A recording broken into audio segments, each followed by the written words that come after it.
날씨가 굉장히 더운데요. 오늘도 아침에 잠깐 비가 내려서 그래도 조금 나은 것 같습니다. 지난 주간에 하남시 기온이 37도까지 올라갔다고 그래요. 제가 가만히 생각해 보니까 지난 주간에 우리 캄보디아에 우리 9명의 성도님들이 봉사하러 떠나는데 그곳 날씨가 한 35도쯤 되거든요. 그리고 날씨가 습해서 덥지요. 더운데 또 땀을 흘리는 노동을 해야 되니까 얼마나 힘들겠습니까? 그분들 가서 고생하는 동안에 우리는 시원한 것보다 우리들도 동일하게 경험하라고 날씨가 그렇게 더웠지 않나 그런 생각을 저는 해봤습니다. 날씨는 덥지만 그래도 감사한 것은 코로나 확진자 숫자가 늘지 않고 줄어들고 있는 것이 감사합니다. 또 숫자가 많이 몇십만 명 는다고 그랬는데 늘어날지 그건 모르겠지만 어쨌든 최근에 숫자가 좀 줄어드는 것 같아서 너무 감사하고 하나님께서 우리의 기도를 들어주시는 것이 아닌가 그런 생각도 합니다. 어떤 이런 덥고 또 코로나 상황에서 여러분들 건강하게 또 하나님께서 여러분 지켜주셔서 이 여름 잘 날 수 있기를 주님의 이름으로 축복합니다. 우리 좌우 분들에게 인사하면서 축복합니다 인사하겠습니다. 감사합니다.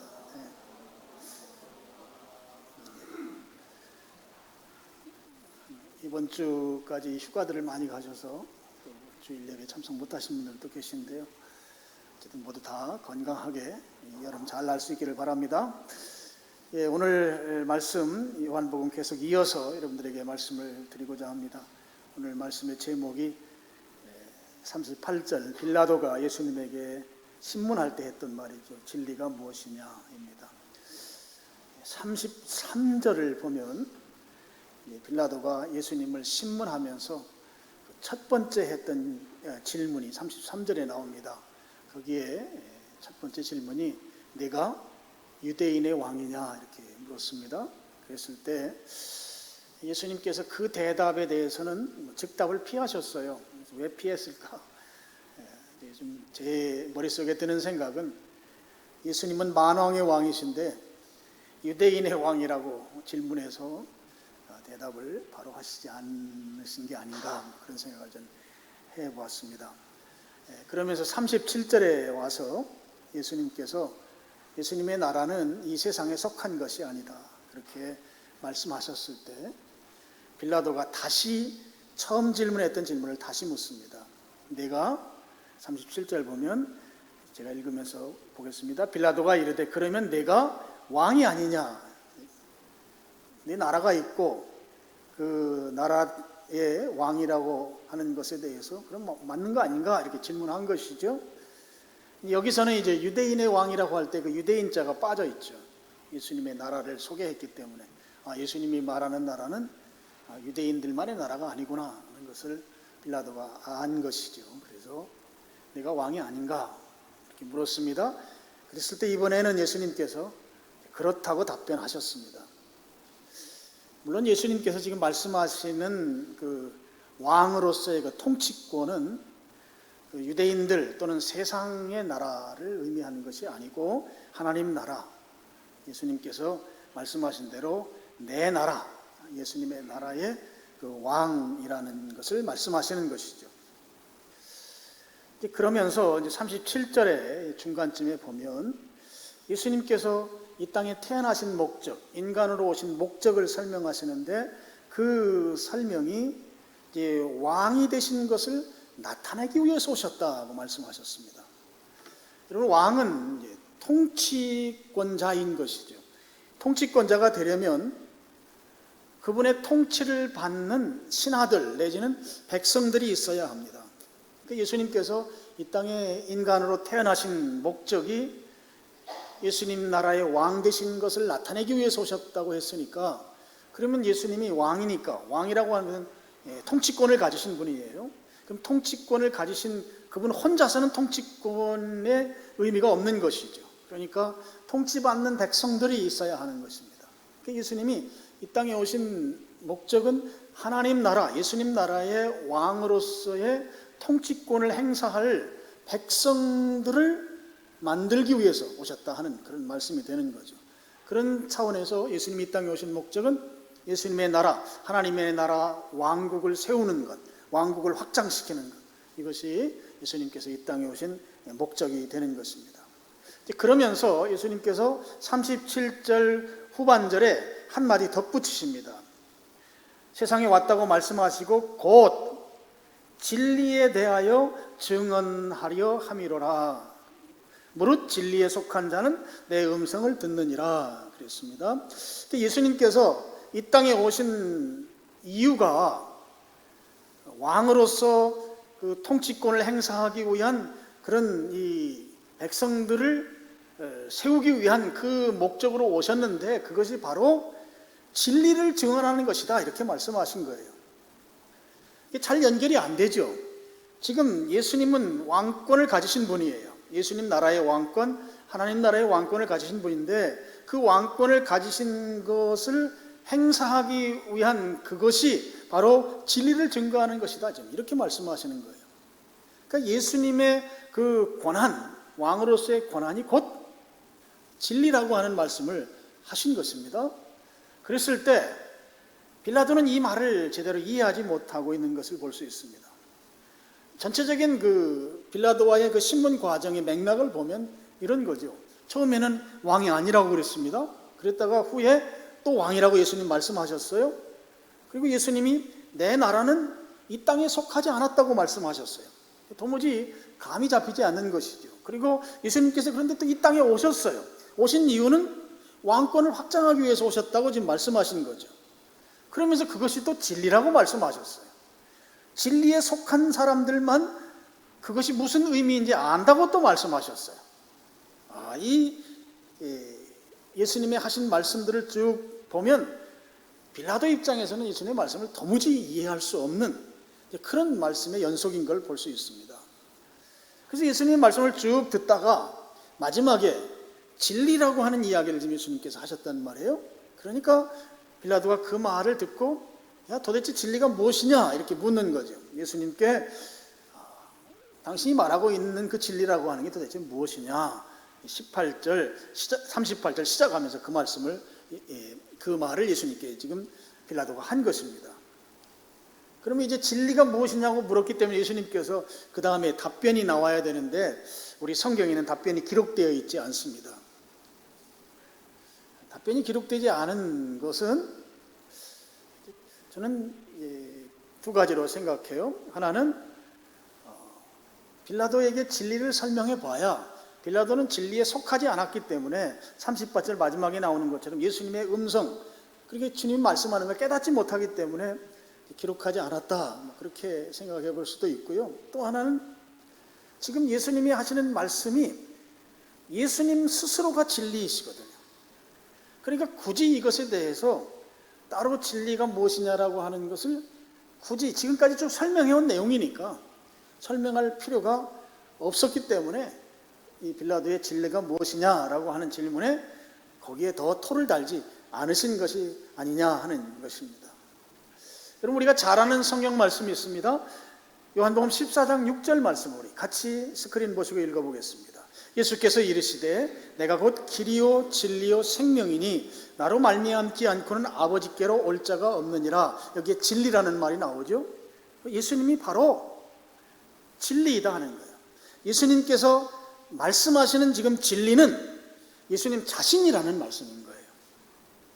그래서 지금 37절에 말씀하신 대로 이 진리는, 예수님이 말씀하시는 진리, 예수님 자신이 진리이신 이 진리는 진리에 소속된 사람들에게만 유용하다고 하는 말씀을 하신 것입니다. 그것이 진리, 30절 마지막에 무릇 진리에 속한 자는 내 음성을 듣느니라, 그 말씀인 것이죠. 진리에 속한 사람들, 그러니까 예수님께 속한 사람들에게만 유용한 진리를 예수님께서 지금 말씀하신 것이죠. 그러면 예수님께 속한 자들은 예수님이 이 진리인 걸 다 믿습니다. 알고 있습니다. 예수님이 진리입니다 라고 하면 다 아멘합니다. 그러면 우리만 진리를 아는 자로서, 진리에 소속된 자로서 그렇게 끝날 수는 없는 것이죠. 예수님께 소속되지 않은 사람들, 이 사람들은 어떻게 합니까? 예수님께 속하지 않은 사람들은 예수님의 말씀에 의하면 진리 밖에 있는 사람들이죠. 이 사람들은 진리 밖에 있기 때문에 진리가 필요한 사람들입니다. 우리 인간은요, 내면 깊이 본성적으로 이 진리를 찾는 존재들입니다. 진리를 추구하며 진리에 대한 그 소망이 우리 내면으로부터 있다고 하는 것입니다. 모든 인간이 동일합니다. 그래서 인간이라고 하는 존재는 진리라고 하는 관점에서 보면 진리를 찾는 존재들, 이렇게 정의할 수 있습니다. 그래서 진리를 찾기 위해서 인류 역사를 쭉 보면 부단히도 애를 쓰고 수고하면서 어떤 결과물들을 만들어내려고 애써왔던 것을 우리가 알 수 있습니다. 하나의 그 동화가 있어요. 그 벨기에 사람이 메터링크라고 하는 사람이 쓴 동화가 있는데요. 파랑새라고 하는 희극으로 되어 있는 동화책입니다. 아마 여러분들이 읽어보셨거나 자녀들에게 읽어주기 위해서 구입해서 읽어본 책일 것입니다. 이분은 이제 노벨 문학상을 수상했다고 해요. 이분의 그 작고한 연도를 보니까 지금부터 한 73년 전에 돌아가셨어요. 여기에 이제 파랑새를 찾아가는 두 남매 이야기로 되어 있는데요. 이것은 어떻게 보면 진리를 찾는 인간의 모습을 잘 표현해주고 있는 그런 동화입니다. 이 남매가 꿈속에서 일어나는 일입니다. 꿈속에서 이제 파랑새를 찾아가죠. 그래서 파랑새를 찾아가서 파랑새를 찾았다고 해서 아주 좋아했는데 나중에 보니까 파랑새가 아닌 것이죠. 파랑새 색깔이 막 변화되는 그런 내용들이 나와요. 그래서 아주 고생하면서 파랑새를 찾아다녔는데 결국 찾지를 못해요. 찾지를 못하고 집으로 아주 절망하면서 돌아왔는데 자기 집 새장에 있는 비둘기가 파랑새였다. 이렇게 해서 해피엔딩으로 끝나는 동화입니다. 그럼 여기에서 말하고 있는 이 소설이 말하고 있는 그 파랑새, 이건 아까 제가 말씀드린 대로 우리 인류가 지금까지 살아오면서 계속해서 이 진리 찾기를 하는데 그 모습을 잘 보여주는 그런 소설이라고 볼 수 있습니다. 여러분, 이 소설에서는 파랑새가 인간이 추구하는 아주 참다운 행복을 말하거든요. 그럼 인간이 추구하는 참다운 행복이라는 말을 오늘 성경의 용어로 바꾸면 진리인 것입니다.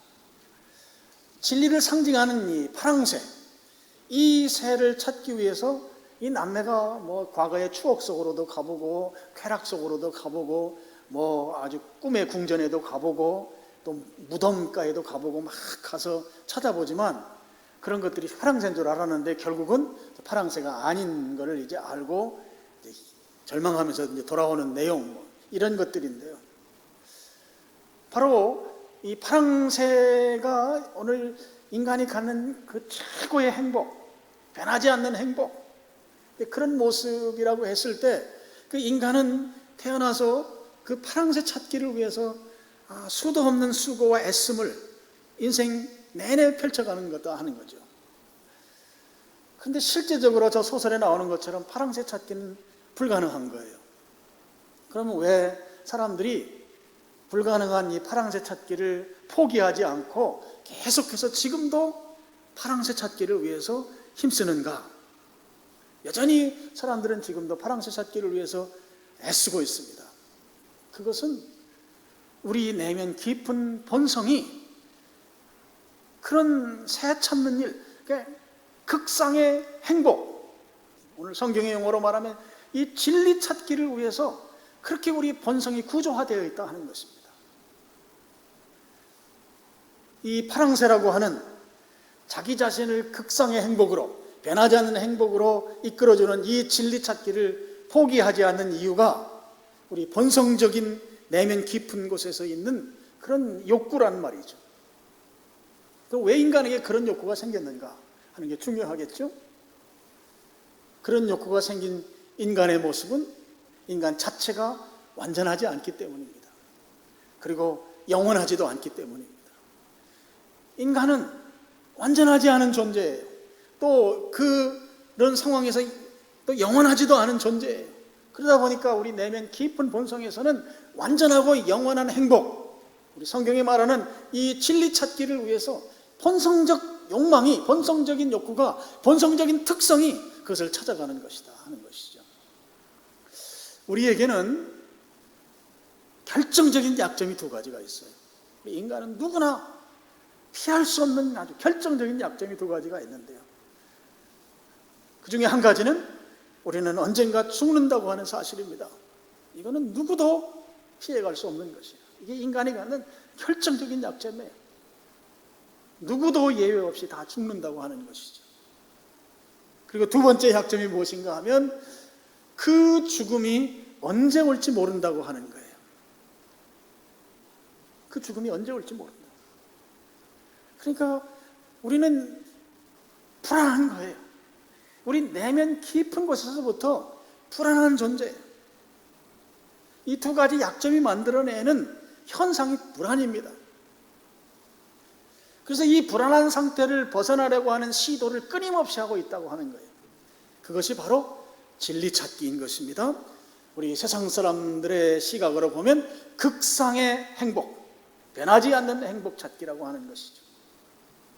그래서 이걸 본능적이다 그렇게 말씀하는 것입니다. 여러분, 성경에도 이 극상의 행복 찾기, 진리 찾기를 위해서 시도한 내용들이 나오는데요.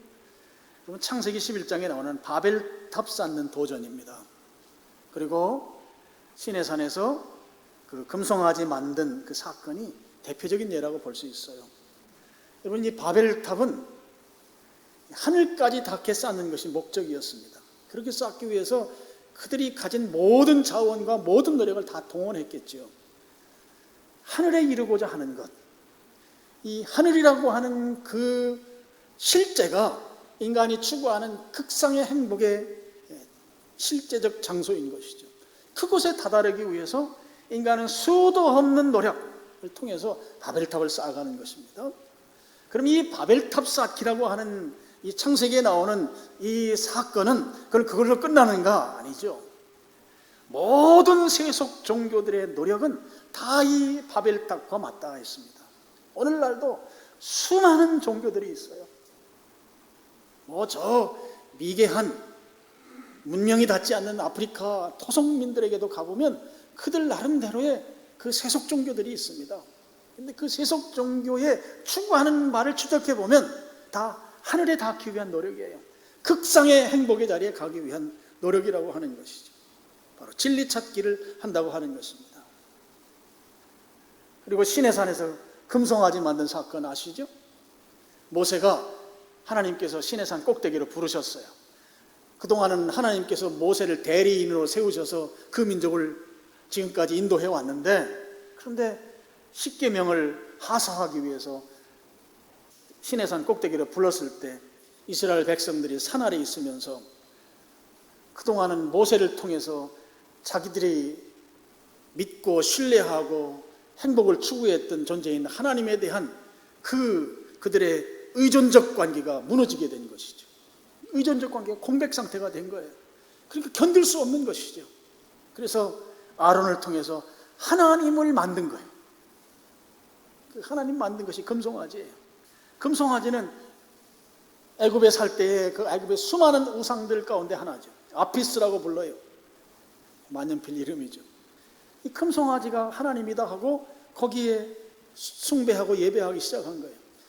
그러니까 의존적인 공백, 그러니까 극상의 행복의 상태에 이르지 못했을 때에는 그 극상의 행복에 이르기 위한 어떤 모형을 만들어 놓고 그것이 하나님, 최고의 극상의 실제로 우리에게 그런 행복을 주는 실제로서의 하나님이라고 여기면서 거기에 예배하는 그릇된 진리 추구가 이 우상을, 금송아지를 만들었던 것이다 하는 거예요.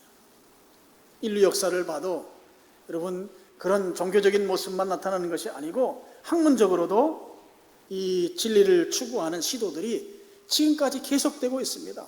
고대 헬라 시대의 유명한 철학자들부터 시작해서 지금까지 계속 학문적 연구가 계속되고 있는 거죠. 그래서 여러분, 웬만한 그 대학교의 핵심 가치가 이 진리를 추구한다고 하는 말이 안 들어간 대학교가 거의 없어요. 이 말이 다 들어갔습니다. 세계에서 제일 유명한 대학이 하버드 대학교죠. 여러분, 하버드 대학교 로고를 보면 거기에 베리타스라고 하는 라틴 말이 들어가 있어요. 라틴 말은 로마 말입니다. 로마어가 들어가 있어요. 베리타스라는 말이 무슨 말인가 하면 진리란 말이에요. 우리나라에서 제일 유명한 대학교가 서울대학교죠. 서울대학교 로고를 보면 거기에 조금 더 붙였어요. 베리타스 룩스메아라고 되어 있어요.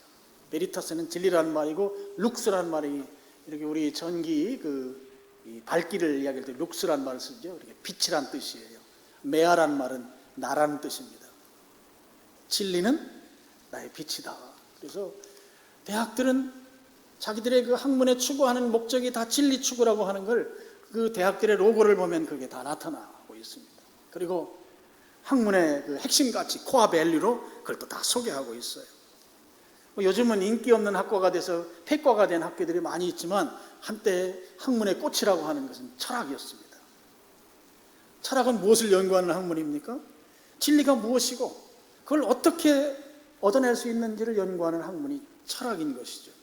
이게 학문 중에 최고의 학문이다 그랬던 것입니다. 이것처럼 종교적으로 또 학문적으로 고대로부터 지금까지 계속해서 인류가 추구하는 이것은 진리 찾기인 거예요. 왜 그런가 하면 우리 내면에 죽음이라고 하는 한계성이 있기 때문에 그 불안적 요소를 어떻게 하면 떨쳐버리고 해결할 수 있는가 라는 차원에서 인류가 본성적으로 시도하고 있는 것이 진리 찾기이다 하는 것이죠. 다시 말씀드리면 우리 인간은 불완전한 존재예요. 불완전하기 때문에 완전하고 싶어 합니다. 불완전하기 때문에 불안합니다. 불안해서 평안하고 싶어 합니다. 평안하기 위해서 우리가 추구하는 것이 있는데, 영원한 진리, 극상의 행복, 변하지 않는 행복, 그것을 추구한다고 하는 것이죠. 그래서 인간은 진리라는 관점에서 보면 진리를 추구하는 존재인 것이에요. 지금 빌라도가 38절에 예수님께 물었습니다. 진리가 무엇이냐? 여러분, 이 질문은 빌라도만의 질문이 아닌 것이죠. 모든 인간의 공통적 질문이라고 볼 수 있어요. 모든 인간은 우리 근원에서부터 진리 찾기를 하는 인생이에요. 진리 찾기를 하면서 살아가는 것입니다. 그런 인생을 향해서 예수님께서 37절에 그 답을 주신 거예요. 예수님이 하신 말씀은 진리는 예수님이다 하는 것입니다. 진리가 바로 나다 하는 것이에요. 이 사실을 알려주기 위해서 예수님께서 이 땅에 오셨다는 것이에요. 예수님이 이 땅에 와서 진리를 찾기 위해서 일생을 애쓰고 수고하는 이 근원적 질문을 가지고 진리를 추구하는 존재들에게, 야, 너희들이 궁극적으로 찾아야 할 진리는 바로 나다라고 한 것입니다. 예수님이 진리이다 하는 거예요. 그거를 알려주시기 위해서 이 땅에 오셨다 하는 것입니다. 여러분, 요한복음 14장 6절 말씀을 우리가 조금 더 좀 볼 필요가 있습니다. 여기에 보면 예수님께서 말씀하셨습니다. 예수께서 이르시되 내가 곧 길이요 진리요 생명이니 나로 말미암지 않고는 아버지께로 올 자가 없느니라 그랬습니다. 이 구절에서 아버지께로 가야 하잖아요. 아버지는 극상의 행복을 주시는 실제입니다. 진리의 원천인 것이죠. 그곳에 있어야만 참다운 진리를 소유한 자가 되는 것이죠. 그곳에 가야 해요. 가야 하는데 지금 예수님께서 그곳에 가는 길이라고 말씀하셨어요. 예수님은 길입니다. 아버지께로 가는 길. 아버지는 극상의 행복을 주시는 실제, 바로 진리의 원천인 것이죠. 그러면 이 구절에서 중간에 나오는 진리요 생명이라고 하는 말을 가로를 치고, 그 말이 없어도 오히려 없어야 이 말이 더 우리에게 전달력이 있어요. 문장 호응 관계가 논리적으로 맞는다는 거예요. 아니, 아버지께로 가는 거, 가려면 길을 걸어서 가면 되잖아요. 그 길이 그런데 예수님이시라는 거예요. 그러면 다른 이야기 필요 없잖아요. 예수님이 길이니 아버지께로 가려면 그 길로 가면 된다. 요한복음 14장 6절을 그렇게만 써놔도 충분하다는 것이죠. 근데 왜 중간에 진리요 생명이니를 삽입시켜 놨는가? 바로 진리고 생명이라고 하는 이 사실이 예수님이 바로 길 되시는데 이 길 되신 예수님의 특성이라는 것입니다. 이 길이라는 말이 영어로는 WAY, way라고 많이 번역이 되어 있는데요. 제가 영어 성경 몇 가지를 찾아봤어요. 그런데 MSG가 양념이라고 하잖아요. MSG는 메시지 성경의 약자입니다. 메시지 성경은 way라고 하지 않고 way는 방법 막 이런 의미잖아요. 거기는 정말 우리가 걸어다니는 길, 로드로 번역을 했어요. 그러니까 실제 가는 길을 포함한 하나님께로 가는 모든 방법이 예수님이다. 영어 성경은 그렇게 볼 수가 있겠습니다. 지금 예수님께서 아버지께로 가는 극상의 행복을 주는 실제가 있는 그 자리로 가는 유일한 길이다. 그러니까 예수님이 진리인 것이죠. 근데 그 진리 되신 예수님의 특성이 무엇인가 하니까 바로 진리요 생명이니 했습니다. 바로 생명이라는 것입니다. 생명. 길이신 예수님은 아버지께로 가는 극상의 행복으로 가는 유일한 길로서의 진리인데 그 진리의 특성은 생명이다 하는 거예요. 생명. 이 생명은, 예수님의 생명은 어떤 특징이 있는가 하면 죽지 않는 특징이 있어요. 예수님의 생명은 죽지 않는 생명입니다. 또 예수님의 생명은 죽음을 살려내는 생명입니다. 예수님의 생명이 있는 곳에는 결코 죽지 않습니다. 죽은 것도 살려냅니다. 이것이 예수님의 생명의 특징이에요. 그래서 예수님의 생명을 영원한 생명이라고 불러요. Eternal Life, 영원한 생명. 줄임말로 뭐라고 그래요? 영생이라고 불러요. 영생. 영원한 생명. 죽지 않는 생명. 죽음도 살려내는 생명. 예수님의 생명이 있으면 다 살아나는 것이죠. 예수님의 생명의 특징이에요. 근데 반면에 우리의 생명, 우리 인간의 생명은 죽음이 예약된 생명이에요. 죽음이 예약됐어요. 그 예약 시간이 언제일지 아무도 몰라요. 오늘 아침에 일부 예배 드리기 전에 우리 제 목회자 동기 단체 카톡방이 있어요. 거기에 카톡 문자가 막 쌓였어요. 수십 개가 쌓여 있어서 제가 예배 시간에는 그런 걸 잘 보지 않는데 이상해가지고 카톡 그 열어봤어요. 너무 많은 문자가 있어서. 근데 우리 동기 목사 하나가 오늘 소천 받았다 그래요. 근데 이 동기 목사가 저보다 나이가 좀 연하입니다. 내가 늦게 좀 신학교에 갔기 때문에 6년 동안 신장이 나빠서 혈액투석을 하다가 이제 그 신장 공여 기증을 받아서 작년 12월인가 올 1월인가 하여튼 이때쯤 이식 수술을 받았어요. 이식 수술을 받아서 지금 이제 막 회복하는 중이죠. 한 6, 7개월 지났는데 코로나 걸린 거예요. 이번에. 그래서 몸이 약할 대로 약해진 상태죠. 이제 이식 수술 초창기에는 면역력이 많이 떨어지거든요. 그러니까 코로나가 감염이 됐는데 코로나 감염돼서 금방 코마 상태가 온 거예요. 의식불명. 그래서 그저께 우리 동기방에 기도해달라고 그 문자가 왔었어요. 지금 상태가 이래 중환자실에 있는데 그 사모님이 너무 급하니까 우리 동기 목사님들 좀 기도 좀 해달라. 그래서 기도했어요. 근데 오늘 아침에 사망했다는 문자가 다시 온 거예요. 그걸 보면서 저보다 나이가 어리단 말이에요. 목사고 자녀들도 둘이나 있고. 근데 이 죽음이 예약된 생명을 가진 우리 존재. 언제 죽을지 몰라요. 그렇게 우리 동기 목사 한 사람이 그렇게 써놨더라고요. 그저께까지 마트에 가서 음료수를 같이 고르면서 이렇게 대화를 나누는데 이게 무슨 일인가? 이게 무슨 일인가가 우리에게 일어나는 거예요. 저는 우리 인생을 이렇게 비유합니다. 이 화분에 심겨진 화초와 같은 존재, 나무와 같은 존재. 여러분, 화분에 심겨져 있기 때문에 그 화분에 물이 다 마르면 어느 시간쯤 지나면 그 나무는 말라 죽게 되어 있습니다. 그럼 이 나무 같은 존재가 살려면 생명수 강물을 생산해내는 예수님께로 옮겨져야 합니다. 화분에 있는 나무는 스스로 물을 줄 수가 없어요. 그럼 물을 공급받아야 되는데 이 공급받지 못하면 말라 죽는 존재예요. 우리는 그런 존재와 같아요. 죽음이 예약된 존재란 말이에요. 그 예약된 존재가 살 수 있는 길은 생명수 강가로, 그 예수님이 주시는 그 강물가로 우리가 옮겨 심겨져야 한다는 거죠. 그래야 하면 살 수 있고 사는 것뿐만 아니라 열매를 맺을 수 있는 것입니다. 우리는 유한한 존재예요.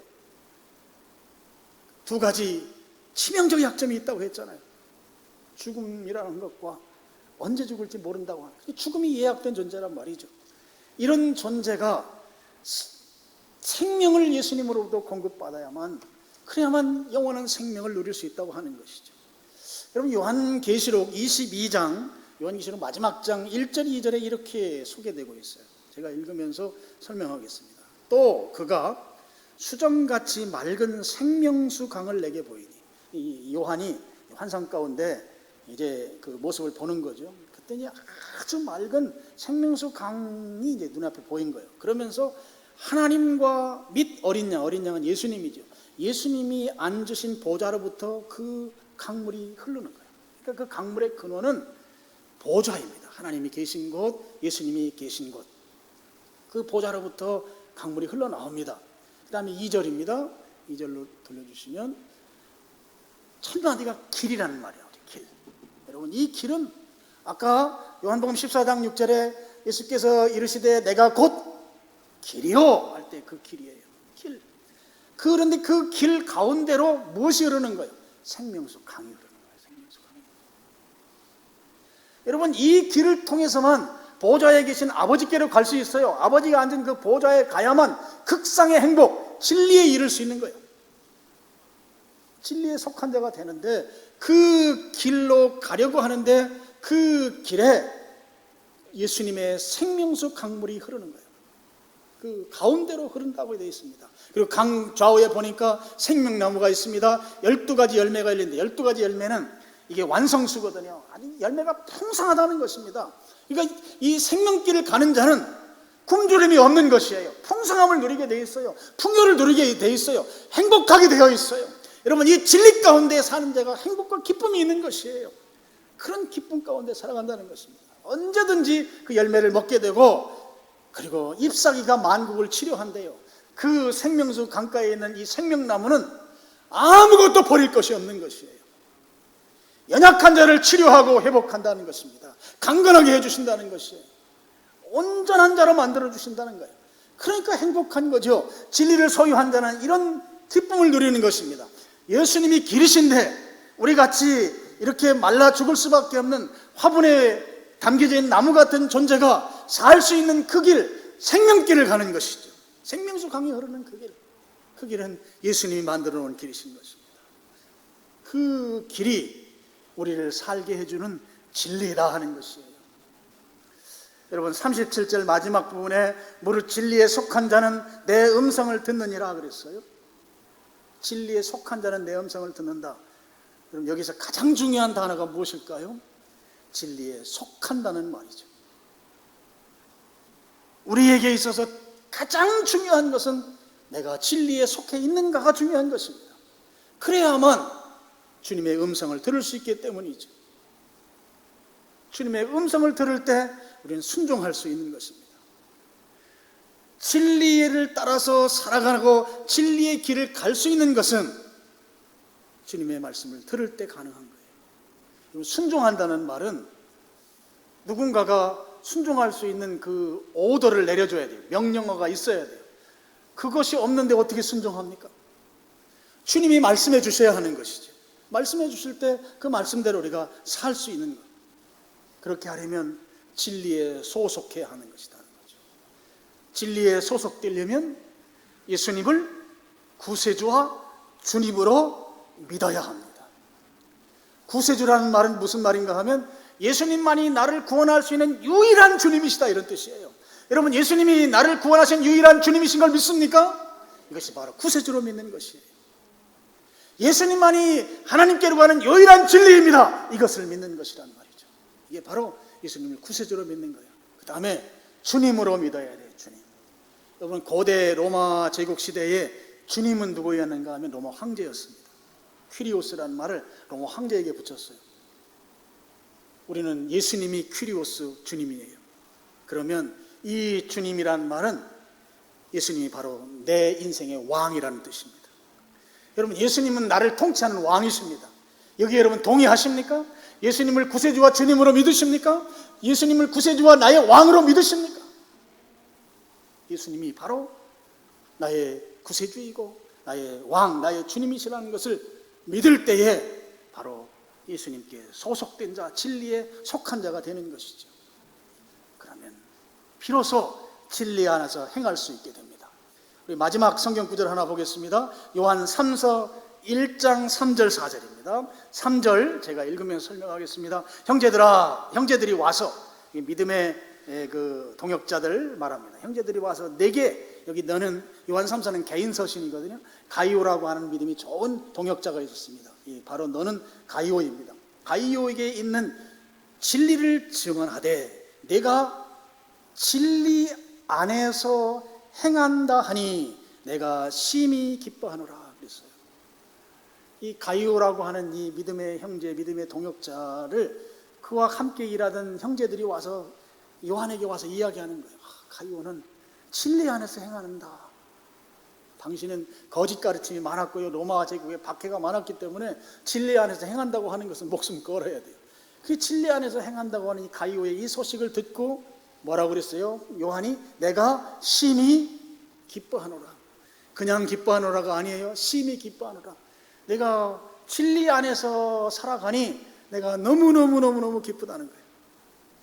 4절 보시죠. 4절 같이 읽겠습니다. 내가 내 자녀들이 진리 안에서 행한다 함을 듣는 것보다 더 기쁜 일이 없도다.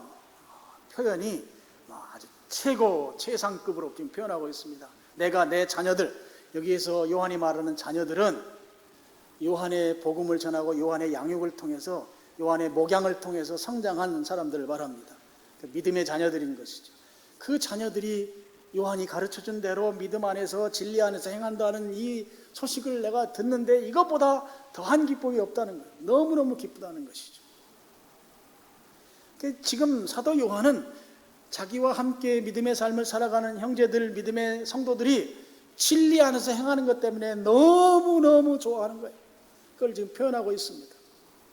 극상의 기쁨이죠. 여러분, 4절 말씀에서 저는 좀 이런 부분을 여러분 좀 생각했으면 좋겠다는 생각이에요. 내가 내 자녀들이 진리 안에서 행한다 함을 듣는 것보다 더 기쁜 일이 없도다 그랬잖아요. 여기에 나가 바로 여러분 성도들 각자이길 바랍니다. 그리고 내 자녀들은 여러분의 혈육의 자녀들, 또 혈육의 손주까지 포함해서, 며느리 사위까지 다 포함해서 여러분의 자녀들, 구체적으로 실제적인 여러분의 혈육의 자녀이길 바랍니다. 그러면 여러분 한번 이 말씀 한번 생각해 보세요. 내가 내 자녀들이 믿음 진리 안에서 행한다 함을 듣는 것보다 더 기쁜 일이 없다. 여러분, 자녀들이 믿음 가운데에서 산다고 하는 것보다 더 기쁜 일이 없는 여러분이 되길 축원합니다. 세상에 내 자녀가 진리 안에서 살아간다. 여러분, 진리 안에서 행한다는 말은 다른 말로 바꾸면 예수님의 생명으로 산다는 말이거든요. 생명으로 산다. 여러분, 예수님의 생명으로 사는 사람은 주님이 왕이신 것을 인정하고 그분의 통치에 순종하는 삶을 사는 사람이에요. 그렇게 사는 사람의 진리를 행하는 사람이에요. 근데 우리의 자녀들이 그런 삶을 살 때 그것이 최고의 기쁨이라는 거예요. 최고의 기쁨. 이보다 더한 기쁨이 없다. 여러분, 여러분의 자녀들이 진리 안에서 행함으로, 생명으로, 예수님의 생명으로 삶으로 인해서 여러분들에게 극상의 기쁨을 줄 수 있기를 축복합니다. 아직 내 자녀가 그런 자리에, 그런 수준에까지 이르지 못했다면 여러분, 주님께서 그런 은혜를 주시기를 축원합니다. 은혜 주셔야 돼요. 주님이 은혜를 주셔야만. 기도도 하지만 기도 여러분 많이 하시는데 잘 안 되잖아요. 자녀들이 그만큼 잘 안 돼요. 안 되니까 주님이 은혜 주셔서 오늘 이 설교 말씀을 듣는 중에 주님이 여러분의 자녀를 축복하시기를 축원합니다. 주님이 그 자녀들을 아주 강권적으로 역사하기를 축복합니다. 그래서 우리의 자녀들이 예수님의 생명으로 사는 거예요. 생명으로. 그래서 예수님을 왕으로 인정하고 예수님이 나의 통치자입니다. 그분의 통치권 안에 순종하는 것이죠. 여러분, 우리가 예수님 앞에 순복하고 조금 더 격한 표현으로 굴복하는 것이 진리로 이 땅에 오신 예수님의 목적인 것이다 하는 거예요. 그럼 우리는 그 목적을 이루어드리는 존재가 되어야 되는 것이죠. 그랬을 때 이 요한이 자기가 가르치던 사람들이 진리로 행하는 걸 기뻐했잖아요. 제가 이 말씀 묵상하면서 그런 생각했어요. 주님은 우리가 진리 안에서 행하면 얼마나 기뻐하실까. 요한이 이렇게 기뻐했는데 주님은 그보다 훨씬 더 크게 기뻐할 것이다 하는 거예요. 상상이 되지 않는 기쁨을 드리는 여러분 되기를 축복합니다. 주님께서 우리를 통해서 극상의 기쁨을 누리게 하는 것은 우리가 예수님이 주신 생명으로 사는 거예요. 바꿔 말하면 예수님의 그 왕적 통치권 앞에 순복하고 사는 것입니다. 예수님의 생명으로 살게 되면 우리에게는 어떤 일이 일어나는가? 그동안 근원적 불안이 있었잖아요. 그래서 진리 찾기를 위해서 애쓰고 수고했잖아요. 그런데 그런 일들이 이제 더 이상 하지 않아도 되는 평안이 찾아오는 거예요. 여러분, 예수님이 우리의 왕이시고 우리의 통치권자가 될 때에 우리에게 나타나는 첫 번째 특징은 평안입니다. 여러분, 평안하기를 축원합니다. 이 평안은 상황을 초월해요. 내가 죽을 지경일지라도 이상하게 내게 평안이 있어요. 이건 주님이 우리 속에서 불안을 걷어가신, 그리고 우리에게 주신 평안인 것이죠. 그러다 보니까 기쁨이 넘치는 삶을 살게 돼 있어요. 이보다 더한 즐거움이 없다고 고백할 만한 그런 기쁨이 넘치는 그런 삶을 살게 된다고 하는 것이죠. 예수님이 참 진리이시기 때문이고, 그 진리이신 분이 우리에게 생명을 주셨고, 이 생명은 죽음도 살리는 생명이고, 그 생명이 나에게 공급되었기 때문에 내 속에 있는 근원적 불안이 해소되고 나는 평안을 누리는 존재가 되게 된다고 하는 것입니다. 여러분, 오늘 우리가 예수님을 믿습니다. 구세주로 믿습니다. 왕 되신 주님으로 믿습니다. 그래서 그 믿음으로 인해서 우리는 진리에 속한 자가 되었습니다. 진리에 속한 자는 진리로 행하는 삶을 살아야 되는 것이죠. 진리로 행하려면 예수님이 주신 생명으로 사는 것을 말하는 것입니다. 그 생명이 주는 것은 우리에게 평안이에요. 여러분, 이 평안이 여러분에게 임하기를 축원합니다. 혹시 내 속에 깊은 곳에서부터 불안하고 걱정이 많고 염려가 많다고 하면 오늘 예수님의 생명이 여러분에게 충만하게 임함으로 여러분이 평안을 누리시기를 축원합니다.